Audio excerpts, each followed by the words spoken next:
ओम अंजनी सुताय विद्महे वायुपुत्राय धीमहि तन्नो गुरुदेवो प्रचोदयात्। चैत्र नवरात्रि और विक्रमी संवत 2082 की आप सभी को हार्दिक शुभकामनाएं। माता भवानी के नवरात्रि व्रत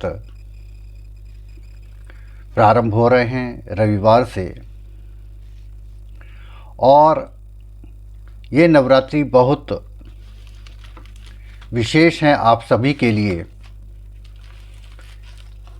यहाँ हम आपको घट स्थापना का समय, कुछ मंत्र, कौन नवरात्रि व्रत कर सकते हैं और अगर नहीं कर सकते हैं तो क्या उपाय हैं जिनके माध्यम से आप सभी माता भवानी का आशीर्वाद प्राप्त कर सकते हैं, नवरात्रि व्रत कर सकते हैं। सर्वप्रथम हम आपको कलश स्थापना का शुभ मुहूर्त बता देते हैं। 30 मार्च 2025 माता भवानी हाथी पर सवार होकर आ रही हैं और हाथी पर ही उनका प्रस्थान होगा। अमृत कलश लेकर आ रही हैं देवी माँ। चूँकि विक्रमी संवत 2082 के राजा भी सूर्य हैं और मंत्री भी सूर्य हैं। कलश स्थापना से पहले हम आपको बता दें कि विक्रमी संवत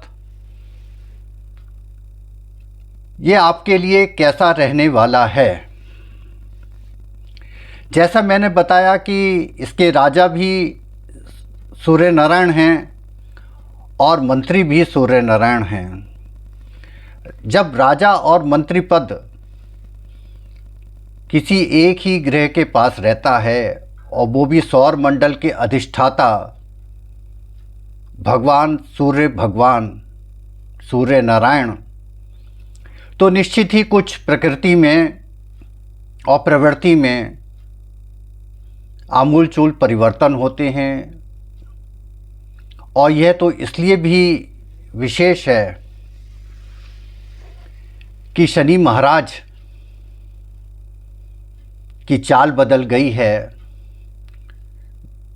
मेष पर उनकी 7.5 शुरू हो गई है और मीन और कुंभ भी प्रभावित हैं। तो जब शनि की 7.5 शुरू हो, शनि की दशा और दिशा बदले, तो ऐसी स्थिति में माँ भवानी के नवरात्र में आप कुछ उपाय करके भी बहुत कुछ निदान पा सकते हैं। यह नववर्ष बहुत अच्छा तो होगा, लेकिन चुनौती भरा होगा। आपके गुस्से में अतिरेक हो सकता है, थोड़ी बीपी की समस्या हो सकती है, गर्मी बहुत पड़ेगी और कुछ और भी स्थितियां हो सकती हैं कि आपको डिप्रेशन की स्थिति आपको बने, आपका किसी काम में मन न लगे, ऊर्जा में आपके हिरास हो। लेकिन क्या चिंता करनी, हमारी माता भवानी आ रही हैं। माता रानी का नाम लीजिए और आगे बढ़िए। बहुत से लोगों की अवधारणा ये रहती है कि हम जो ग्रह रहता है, हम ये मानते हैं कि हम इससे हमारा निदान नहीं हो सकता, तो हम दूसरे रास्ते पे चलें। माता रानी के भक्तों में आपसे एक निवेदन करता हूँ।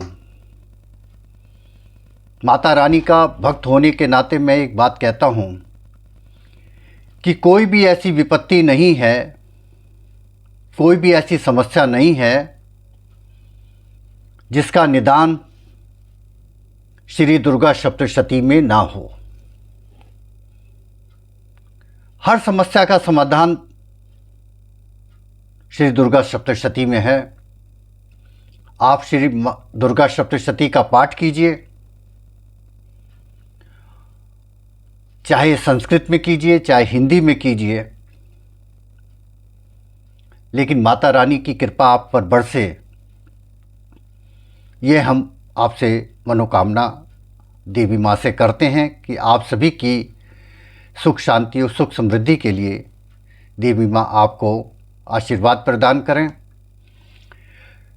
कलश स्थापना 30 मार्च को सवेरे 8:34 से लेकर 10:28 तक वृषभ लग्न में ये पहला शुभ मुहूर्त होगा।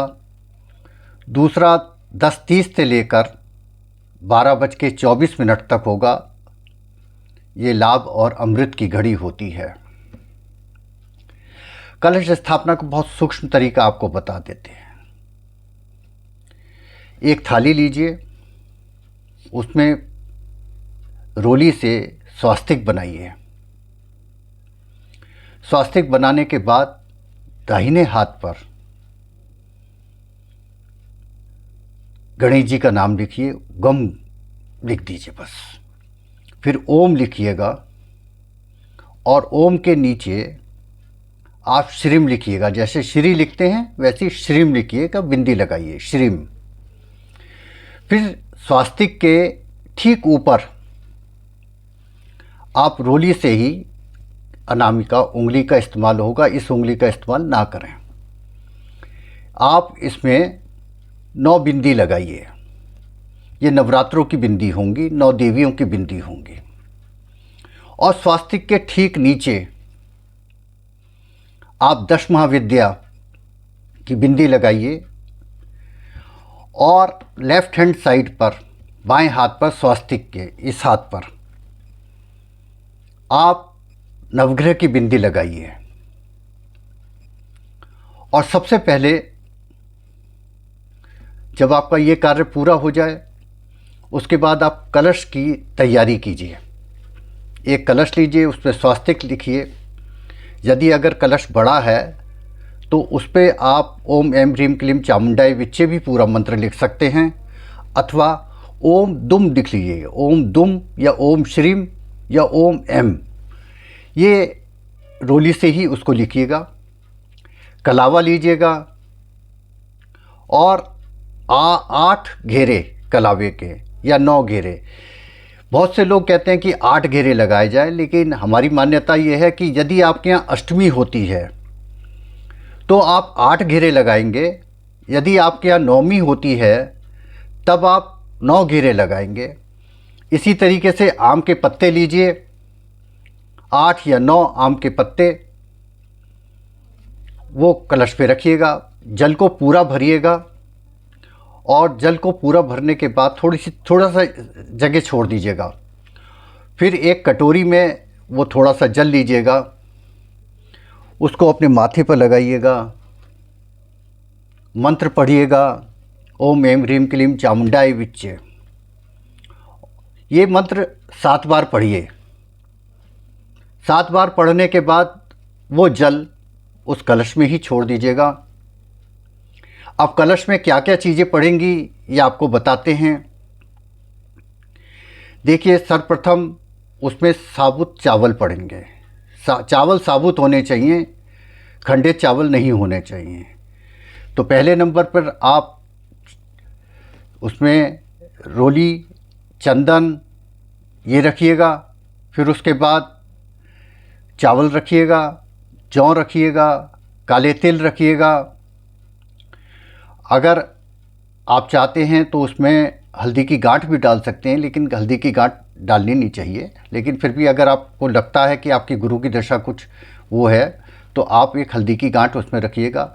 लौंग का एक जोड़ा वो उसमें डालिएगा। एक सुपारी डालिएगा। सुपारी डालने के बाद आप एक उसमें सिक्का डालिएगा। पीली सरसों, काले तिल ये अवश्य रखिएगा उसमें। ये आपका जल का पूरा हो गया। उसके बाद आप नारियल लीजिएगा, नारियल पे चुन्नी बांधिएगा, पान लगाइएगा और फिर कलावा उसमें बांधिएगा। कलावे में गांठ नहीं लगेगी, ना कलश पे गांठ लगेगी, ना नारियल पे गांठ लगेगी। इस बात का ध्यान रखिएगा, खुला छोड़िएगा। और फिर आप कलश स्थापित कीजिएगा। जहाँ उसके 3 आपको नारियल में निशान दिखाई देते हैं वो आपकी तरफ होंगे। और उसके बाद आप देवी माँ की आराधना कीजिए और एक दीपक जला दीजिएगा। अगर आपके यहाँ अखंड ज्योत जलती है तो वो भी आपको एक बताता हूँ कि अगर घी का दीपक और तेल का दीपक आप जलाते हैं तो घी का दीपक दाहिने हाथ की तरफ होगा और सरसों के तेल का दीपक बाएं हाथ की तरफ होगा।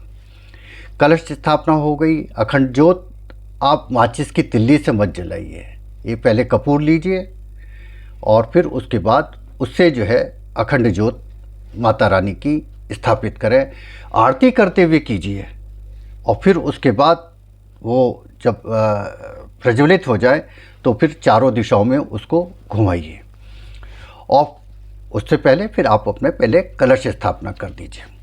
कलश स्थापना जो भी मंत्र आपको याद है, यदि दुर्गा चालीसा याद है तो दुर्गा चालीसा से कर दीजिए, सिद्ध कुंजी का स्तोत्र याद है तो सिद्ध कुंजी का स्तोत्र से कीजिएगा, ये आप कीजिएगा। और उसके बाद माता भवानी की आराधना कीजिए। जो मैंने थाली बताई थी, तो जब कलश स्थापित हो जाए उससे पहले आप रोली के छींटे लगाइए सब पे, चावल छोड़िए और ये सबसे काम ये आप पहले कीजिए। फिर उसके बाद कलश स्थापना, फिर अखंड ज्योत, ये इसका क्रम है। और उसके बाद आपका ये नवरात्रि का ये क्रम शुरू हो गया।